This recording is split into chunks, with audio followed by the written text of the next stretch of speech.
ଖରା ଦିନ ଆସିଲାଣି, ଖରାରେ ଟିକେ ଖଟା ନହେଲେ ଭାତ ଜମା ଭଲ ଲାଗେନି। ସେଇଥିପାଇଁ ଚଟାପଟ ଆମ୍ବ ଚଟଣି କରନ୍ତୁ ଆଉ ଭାତରେ ରୁଟିରେ ଖାଇବାକୁ ଦିଅନ୍ତୁ। ଆବଶ୍ୟକ ସାମଗ୍ରୀ କ'ଣ ଦରକାର? 3ଟି କିମ୍ବା 4ଟି କଞ୍ଚା ଆମ୍ବ ନେବେ। ଆମ୍ବ ଚୋପା ସହ ଧୋଇ ଆଣିବେ।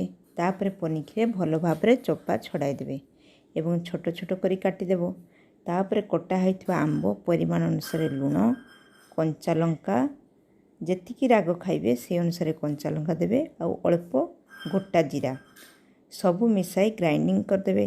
ଯିଏ ଖଟା ଖାଇବେ ସେଇଭଳି ଖାଇବାକୁ ଦେଇପାରିବେ, ଆଉ ଯିଏ ମିଠା ବାଲା ଖାଇବେ ତାଙ୍କୁ ଚଟଣିରେ ଅଳ୍ପ ଚିନି ବା ଗୁଡ଼ ମିଶାଇ ଦେଇପାରିବେ।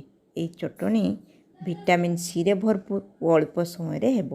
ଏହାକୁ ଭାତ, ରୁଟି ଓ ପରଟା ଦେଇ ଖାଇପାରିବେ। ଏହି ଚଟଣି କରି ଖାଇବେ। କିପରି ଲାଗିଲା କମେଣ୍ଟ ଲେଖି ଜଣାଇବେ ଓ ଆମ ଚ୍ୟାନେଲକୁ ସବସ୍କ୍ରାଇବ୍ କରିବେ।